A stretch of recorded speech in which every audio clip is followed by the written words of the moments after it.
ॐ गण्डमण्डल संसर्गी चलत काञ्चन कुण्डलम् स्थूलमुक्ता फलोदार हारोद्योतित वक्षसम्। भगवान श्रीकृष्णको दिव्य स्वरूपको म चिन्तन गर्दछु, जसका कपोल मण्डलमा हल्लिरहेका सुवर्ण निर्मित मकराकृति कुण्डलले जसका कर्णयुगल अत्यन्त अलंकृत बनेका छन्, जसले अत्यन्त सुन्दर सुन्दर मुक्ताफल अर्थात मोतीहरूको माला धारण गर्नुभएको छ। वज्र वैदुर्य पद्मरागादि दिव्य रत्नद्वारा निर्मित उज्जवल हार रूपी वैजयन्ती मालाले जसको वक्षस्थल अत्यन्त प्रदीप्त बनिरहेको छ, त्यस्ता मदन गोपाल बाल स्वरूप भगवान गोपाल कृष्णलाई म नित्य नमन गर्दछु। वैदिक सनातन धर्मका विभिन्न संस्कार संस्कृति जस्ता पक्षहरूमाथि प्रकाश पार्ने क्रममा म आज एकादशी व्रतको महात्म्य लिएर यहाँहरू समक्ष उपस्थित भएको छु। सनातन संस्कार जागरण हेरेर बस्नुहुने सम्पूर्ण दर्शकहरू, यो प्रवचन सुन्नुहुने सम्पूर्ण श्रोताहरू सबैमा म हार्दिक नमन गर्दछु। वैदिक सनातन धर्मका सम्पूर्ण अनुयायी महानुभावहरू, आउनुहोस् हामी एकादशी व्रत महात्म्यको चर्चा यहाँ गर्नेछौं। मंसिर महिनाको शुक्ल पक्षको एकादशी, त्यसका विषयमा हामी यहाँ चर्चा गर्न लागिरहेका छौं। एकादशी कथाको प्रसंगमा युधिष्ठिर महाराजले भगवान श्रीकृष्णसँग जिज्ञासा गर्नुभएको छ, हे भगवान, हे श्रीकृष्ण, हजुर चराचर जगतलाई सुख प्रदान गर्नुहुन्छ, सारा चराचर जगतको अनन्त ब्रह्माण्डको विश्वको हजुर स्वामी हुनुहुन्छ, विश्वकर्ता हुनुहुन्छ, अनादि पुरुषोत्तम साक्षात विष्णु स्वरूप हुनुभएका, अध्यात्म स्वरूप हुनुभएका, नारायण स्वरूप हुनुभएका हे श्रीकृष्ण, हजुरलाई म नमस्कार गर्दछु। हे देव देवेश, सम्पूर्ण देवताका पनि मालिक हुनुभएका, मलाई एउटा शंका लागिरहेको छ। म सारा चराचर जगतको कल्याणका लागि सारा पापहरू नाश हुन् भन्ने यस्तो उद्देश्य गरेर हजुरसँग त्यो शंका समाधानका लागि जिज्ञासा गरिरहेको छु। हे प्रभु, त्यो मेरो जिज्ञासा हजुरले समाधान गरिदिनुहोस्। महाराज युधिष्ठिर भगवान श्रीकृष्णसँग जिज्ञासा गर्नुहुन्छ, मंसिर महिनाको शुक्ल पक्षको एकादशीको नाम के हो? ती एकादशीका व्रत महात्म्य कस्ता छन्? व्रत विधि कस्तो छ? विशेष गरी ती एकादशीका दिन कुन देवताको पूजा गर्नुपर्दछ? हे श्रीकृष्ण, हे जगतका मालिक, यो जिज्ञासा मेरो हजुरले समाधान गरिदिनुहोस्। यसरी महाराज युधिष्ठिरले भगवान श्रीकृष्णसँग जब यस्तो प्रार्थना गर्नुभएको थियो, भगवानले आज्ञा भयो, हे महाराज, हे युधिष्ठिर, हे राजन, यहाँले साह्रै उत्तम प्रश्न गर्नुभएको छ। यो संसारमा हजुरको कीर्ति फैलिएर जानेछ, यश फैलिनेछ, यस्तो किसिमको लोक कल्याणको जिज्ञासा यहाँले प्रस्तुत गर्नुभयो। हे राजन, म एकादशीको व्रत महात्म्य अवश्य पनि यहाँलाई बताउने छु। यहाँ भन्दा अगाडि नै मैले मंसिर महिनाको कृष्ण पक्षको, जसलाई उत्पत्तिका एकादशी भनिन्छ, उत्पत्तिका एकादशी को बारेमा बताइसकेको छु। उत्पत्तिका एकादशी पनि अत्यन्त उत्तम, मेरो ज्यादै प्रिय दिनका रूपमा रहेकै छन्। मुर नाम गरेको दैत्यलाई समाप्त गर्नका लागि मेरो शरीरबाट उत्पन्न भएकी देवी नै एकादशी हुनुभएको हुनाले एकादशी तिथि मेरा लागि अत्यन्त प्रिय छन्। हे महाराज युधिष्ठिर, एकादशीको व्रतको प्रभावले सारा संसारका मानिसहरू सजिलैसँग पार हुन सक्दछन्। मबाट नै यसरी उत्पत्ति भएकी देवी हुनाले ती देवीको नाम पनि मैले एकादशी यस्तो राखिदिएको थिएँ र एकादशी तिथि मेरा लागि अत्यन्त प्रिय छन् भन्ने कुरा मैले अगाडि बताइसकेको छु र आज म यहाँलाई मंसिर महिनाको शुक्ल पक्षको एकादशीको बारेमा बताउने छु। भगवान श्रीकृष्ण आज्ञा हुन्छ। तस्या श्रवण मात्रेण वाजपेय फलम लभेत मोक्षा नाम्नीति विख्याता सर्व पाप हरा परा। मंसिर महिनाको शुक्ल पक्षको एकादशी सम्पूर्ण पापलाई समाप्त गर्न समर्थशालिनी भएकी हुनाले, ज्यादै श्रेष्ठ भएकी हुनाले यी एकादशीको नाम मोक्षा भनेर राखिएको छ। मोक्षा नामले विश्वविख्यात हुनुहुन्छ यी एकादशी देवी।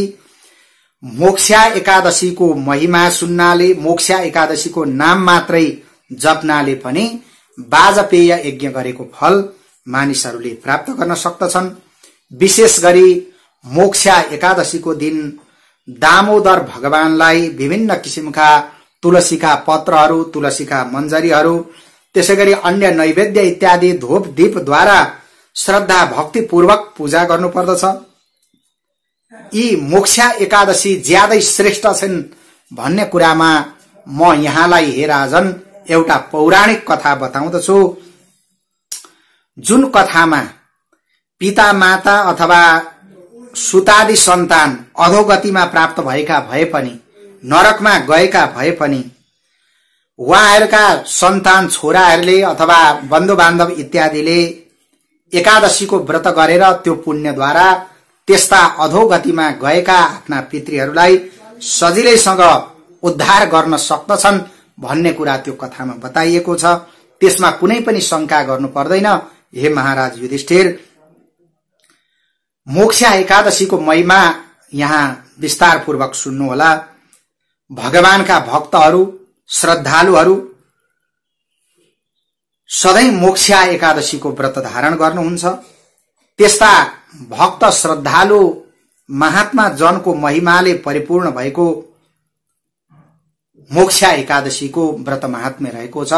म यहाँलाई त्यो व्रत महात्म्य सुनाउने छु भनेर भगवानले मोक्षा एकादशीको व्रत महात्म्य प्रारम्भ गर्नुभयो। भगवानका भक्तहरू, वैष्णवहरू, श्रद्धालु महात्माहरूले भरिएको एउटा अत्यन्त सुन्दर नगर थियो। चम्पक नाम गरेको नगर थियो। त्यसमा एकजना राजर्षि हुनुहुन्थ्यो, वैखानस नाम गरेका। ती राजा आफ्ना प्रजाहरूलाई पनि छोरा जस्तै स्नेह गर्नुहुन्थ्यो, अत्यन्त माया ममता गर्नुहुन्थ्यो र धर्मपूर्वक उहाँले आफ्नो राज्य सञ्चालन गर्नुभएको थियो। चम्पक नगरमा सम्पूर्ण वेदमा पारंगत भएका, ऋग्वेद, यजुर्वेद, सामवेद, अथर्ववेद चारै वेदमा पारंगत भएका ब्राह्मणहरू पनि बस्नुहुन्थ्यो र ती वैखानस नाम गरेका राजा राज्य गर्नुहुन्थ्यो। एक दिनको कुरा हो, ती वैखानस नाम गरेका राजाले राति सपनामा आफ्ना बाबुलाई नरकमा परेको देख्नु भएछ। नरकमा ज्यादै विलाप गरिरहनु भएको थियो उहाँको पिताजी। आफ्ना बाबुलाई देखेर उहाँ आश्चर्यचकित हुनुभयो। भोलिपल्ट बिहानै आफ्ना नगरमा श्रेष्ठ श्रेष्ठ ब्राह्मणहरू हुनुहुन्थ्यो। ब्राह्मणहरूलाई बोलाएर नम्रतापूर्वक उहाँहरूलाई ढोक गरेर स्वागत सत्कार गरेर आफूले राति सपनामा देखेको सम्पूर्ण वृत्तान्तहरू बताउनुभयो र राजाले भन्नुभयो, हे ब्राह्मण देवताहरू, मैले सपनामा यसरी आफ्ना पिताजीलाई नरकमा खसेको देखे।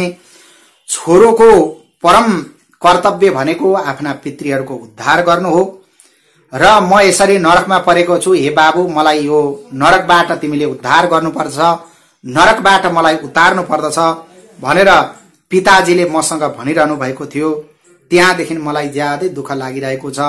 मलाई निद्रा पनि आएन, मनमा कुनै किसिमको चैन पनि मलाई भइरहेको छैन। यही सपना मलाई ज्यादै दुःखदायी भएको छ, सही नसक्नुको भएको छ। के गर्ने होला हे ब्राह्मण देवताहरू? मैले यो सपना देखि मलाई यो राज्यका कुनै कार्यभार इत्यादिमा पनि मन लागेको छैन। हात्ती, घोडा, रथ, त्यसैगरी वन विहार, शिकार इत्यादिमा पनि मेरो मन गइरहेको छैन। मलाई यसैले ज्यादै कष्ट दिइरहेको छ। यो धन खजाना इत्यादिमा पनि केही सुख मलाई प्राप्त भइरहेको छैन। मलाई न स्त्री मन पर्छ, न छोराछोरीहरू मन पर्छन्। म के गरौं, कहाँ जाऊं, के गर्दाखेरि मलाई यो शान्ति होला? मेरो मन ज्यादै कष्टमा परिरहेको छ, मन जलिरहेको जस्तो भइरहेको छ। हे ब्राह्मणहरू, कुनै दान गर्दाखेरि अथवा व्रत गर्दाखेरि, तपस्या गर्दाखेरि, योग गर्दाखेरि, जे गर्दाखेरि मेरा पिताको उद्धार होला, मेरा पितृहरू नरकबाट पार हुन सक्नुहोला, त्यस्तो किसिमको उपाय हजुरहरूले मलाई बताउनुहोस्। राजा वैखानसले ब्राह्मणहरूसँग यसरी प्रार्थना गर्नुभयो।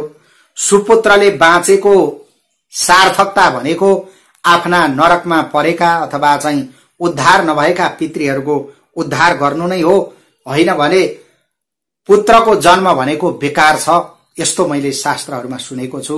हे ब्राह्मण देवताहरू, के गर्दाखेरि मेरो पिताको उद्धार होला, म यो जान्न चाहन्छु। वैखानसले प्रार्थना गर्नुभयो।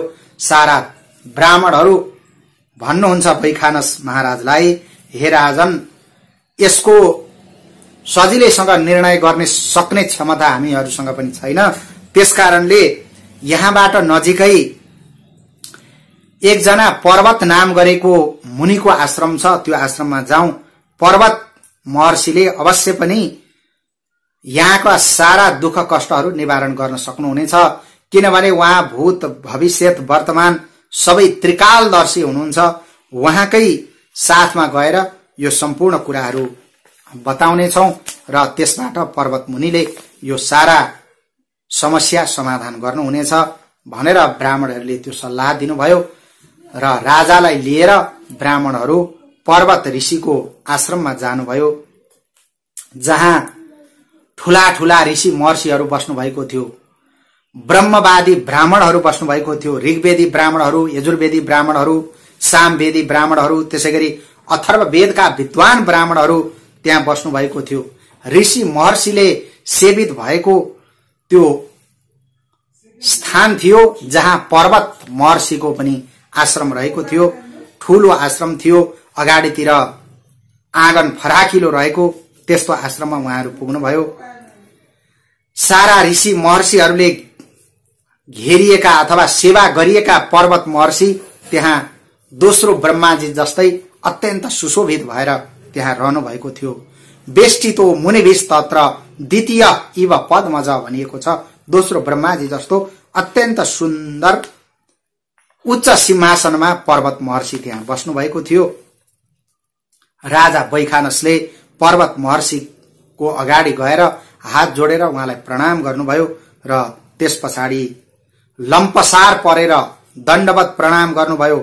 महर्षिका चरणमा उहाँले आफ्नो शिर समर्पण गर्नुभयो र महर्षि पर्वत पनि अत्यन्त प्रसन्न हुनुहुन्थ्यो। उहाँले सोध्नुभयो, महाराज, हजुरका के राज्यका सातै अंगमा कुशल मंगल होला? राज्य सुखमा हजुर आनन्दित हुनुहोला, निष्कण्टक रूपमा चाहिँ, अथवा कुनै विघ्न बाधा नपरिकन हजुरले राज्य सञ्चालन गर्नुभएको छ होला? के कस्तो छ भनेर कुशल मंगलका प्रश्नहरू जब पर्वत महर्षिले गर्नुभएको थियो,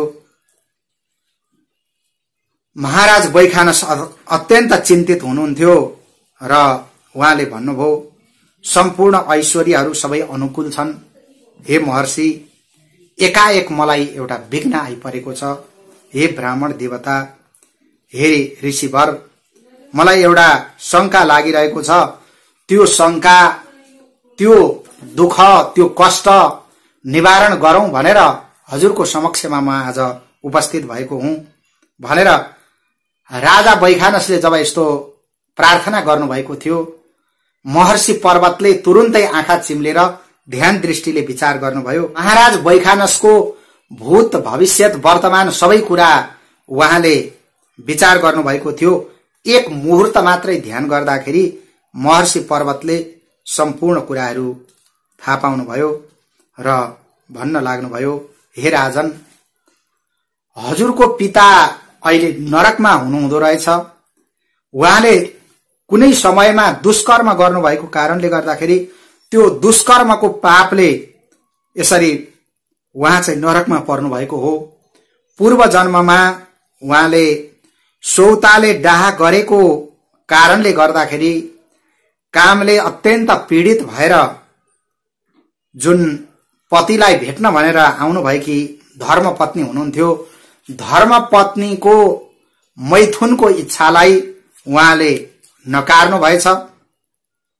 मलाई रक्षा गर्नुहोस् हे पतिदेव, मलाई ऋतुदान दिनुहोस् भनेर यसरी सम्भोगको इच्छा गरेर जुन धर्मपत्नी आउनु भएको थियो, त्यस्ती धर्मपत्नीलाई, धर्मपत्नीको आग्रहलाई उहाँले लत्याउनु भएको र ऋतुदान नदिनु भएको पापले गर्दाखेरि यहाँको पिता अहिले नरकमा पर्नु भएको छ भनेर पिताजी नरकमा पर्नु भएको कारण जब महर्षि पर्वतले बताइदिनु भएको थियो, महाराज वैखानसले भन्नुभयो, हे मुनि श्रेष्ठ, के गर्दाखेरि, कुन व्रत गर्दाखेरि अथवा के दान गर्दाखेरि मेरो पितालाई म नरकबाट उद्धार गर्न सक्छु, उहाँलाई दिव्य लोकमा पठाउन सक्छु, के गर्दाखेरि उहाँको पाप सारा समाप्त भएर जान्छ, त्यो उपाय म जान्न चाहन्छु भनेर राजा वैखानसले जब यस्तो प्रार्थना गर्नुभएको थियो, महर्षि पर्वतले भन्नुभयो,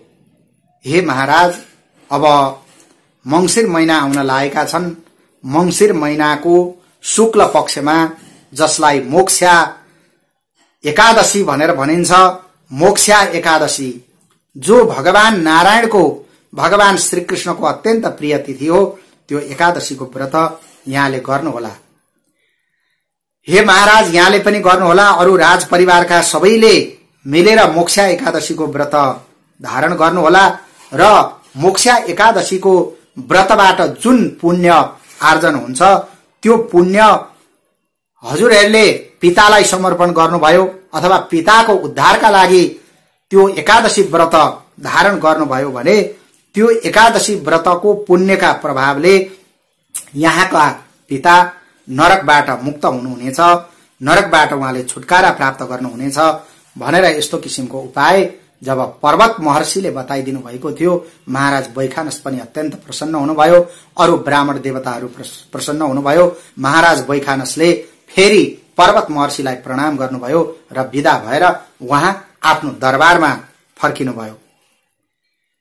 भगवान श्रीकृष्ण महाराज युधिष्ठिरलाई आज्ञा हुन्छ, हे भरत सत्तम, भरत वंशमा श्रेष्ठ हुनुभएका हे महाराज युधिष्ठिर, धेरै दिन जस्तो लाग्यो वैखानस महाराजलाई, कहिले मंसिर महिना आउला, शुक्ल पक्षका ती एकादशीको व्रत म गरौँला भनेर उहाँ प्रतीक्षामा हुनुहुन्थ्यो र समय बित्ने क्रममा मंसिर महिनाको शुक्ल पक्षको एकादशी तिथि पनि जब आएकी थिइन्, मोक्षा एकादशीलाई अब महाराज वैखानस सहित राज परिवारका सम्पूर्ण सदस्यहरूले अत्यन्त श्रद्धापूर्वक व्रत धारण गर्ने यस्तो विचार गर्नुभयो। सम्पूर्ण परिजनले युक्त भएर महाराज वैखानसले विधिपूर्वक मोक्षा एकादशीको जब व्रत पूरा गर्नुभएको थियो र त्यो पुण्य आफ्नो पिताजीको उद्धार होस् भनेर उहाँले समर्पण गर्नुभएको थियो, त्यसबाट त पिताजीको सारा पापहरू समाप्त भएछन्। यतातिर राजालाई आकाशबाट पुष्पवृष्टि भयो, वैखानस महाराज अत्यन्त प्रसन्न हुनुभयो। त्यसै समयमा वैखानसका पिता पनि नरकबाट छुटेर दिव्य लोक स्वर्गतिर जान लाग्नुभयो। सारा देवगणहरूले उहाँको स्तुति गर्नुभएको थियो, दिव्य विमानमा राखेर उहाँलाई स्वर्गतिर लानु भएको थियो देवताहरूले। त्यसै समयमा आकाशवाणीको माध्यमद्वारा पिताजीले वैखानस महाराजलाई आशीर्वाद दिनुभयो, हे पुत्र, तिम्रो सधैं कल्याण होस्। यस्तो आशीर्वाद दिँदै ती पिता स्वर्गतिर जानुभयो। राजा न मन्तरिक्षात् च शुद्धाम गिरमभासत स्वस्तेस्तुते पुत्र सदे त्युक्त्वा स त्रिदिवम गतः। तिम्रो सदा कल्याण होस्, सधैं तिम्रो कल्याण भइरहोस्, यस्तो किसिमको आशीर्वाद दिएर पिताजी स्वर्गतिर जानुभयो। भगवान श्रीकृष्ण महाराज युधिष्ठिरलाई आज्ञा हुन्छ, हे राजन, जुन पुरुषले, जो मान्छेले यस्ती अत्यन्त पुण्यदायी मोक्षदायी एकादशीको व्रत धारण गर्छन्, व्रत लिन्छन् भने उनीहरूका सारा पापहरू नष्ट हुन्छन् र देह त्याग गरिसकेपछि उनीहरूले अवश्य पनि मोक्ष प्राप्त गर्दछन्। यसमा कुनै किसिमको शंका गर्नु पर्दैन। एवं य कुरुते राजन मोक्ष दैकादशी मिमाम तस्य पापम क्षयम याति मृतो मोक्षमवाप्नुयात्।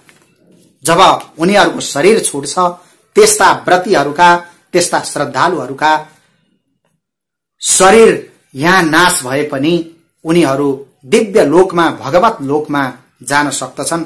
यसमा कुनै किसिमको शंका गर्नु पर्दैन। हे महाराज युधिष्ठिर, यसरी मोक्ष प्रदान गर्ने र जो नरकमा परेका छन्, नरकको दुःख कष्टमा पिल्सिएका छन्, त्यस्ता पितृहरूलाई पनि नरकबाट उद्धार गरेर स्वर्ग पुर्याउने, दिव्य लोकहरूमा लाने कल्याणकारी अत्यन्त पवित्र यस्तो व्रत अरू कुनै पनि छैन। यिनै मोक्ष एकादशी छन्। त्यसकारणले गर्दाखेरि हे राजेन्द्र, हे महाराज युधिष्ठिर, जसले यी मोक्ष एकादशीको व्रत धारण गरे तिनीहरूले कति पुण्य प्राप्त गरे, त्यो पुण्यको संख्या गणना गरेर सम्भव छैन। म तिनीहरूको संख्या जान्न सक्दिन। भगवान श्रीकृष्ण आज्ञा हुन्छ, यसरी स्वर्ग पुर्याउने, मोक्ष प्रदान गर्ने, मोक्षदा नाम गरेकी जुन एकादशी व्रत छन्, यी व्रत भनेका चिन्तामणि समान, सारा लोकलाई सुख गर्ने र जे चिताएको छ त्यो सारा चिताएका कुराहरू प्रदान गर्ने यी दिव्य एकादशी भएकी हुनाले यी एकादशीको व्रत सबैले धारण गर्नुपर्दछ। भगवान श्रीकृष्णले महाराज युधिष्ठिरलाई यिनै परम पावन प्रसंगहरू बताउनु भएको थियो। त्यसैले सम्पूर्ण दर्शक श्रोता महानुभावहरू, हामीले पनि मंसिर महिनाको शुक्ल पक्षको एकादशी, जसलाई मोक्षा एकादशी, मोक्षदा एकादशी भनेर भनिन्छ, जसले मोक्ष प्रदान गर्नुहुन्छ, त्यस्ती एकादशीको व्रत अत्यन्त पवित्र भएर श्रद्धापूर्वक पालना गरौं र भगवान श्रीकृष्णको पूजा गरौं, भगवान दामोदरको आराधना गरौं, उहाँका गुणानुवादहरू गरौं, मोक्ष एकादशीका दिव्य कथाहरूको श्रवण गरौं, एकादशी महारानीको पूजा गरौं, सेवा गरौं, तुलसी महारानीको सेवा गरौं, गाईको सेवा गरौं, ब्राह्मणहरूमाथि श्रद्धा भक्ति प्रकट गरौं। यस्तो गर्न सक्यौं भने अवश्य पनि भगवती एकादशी महारानीको दिव्य कृपा हामीमाथि हुनेछ। भगवान श्रीकृष्णको दिव्य कृपा हामीले प्राप्त गर्न सक्नेछौं र यो भव जन्जालबाट सजिलैसँग पार भएर हामीले पनि दिव्य धाम प्राप्त गर्न सक्नेछौं, भगवत धाम प्राप्त गर्न सक्नेछौं। यही कामना सम्पूर्ण श्रोता दर्शक महानुभावहरूमा गर्दै आज म यी मोक्षदा एकादशीका व्रत महात्म्य सम्बन्धी यी प्रवचनलाई यही अन्त्य गर्दछु। मेरा यी वाणीहरू भगवान श्रीकृष्णका चरणारविन्दमा समर्पण गर्दछु। ओम नमो भगवते वासुदेवाय। ओम श्री मोक्षदा एकादशी भगवत्यै नमः।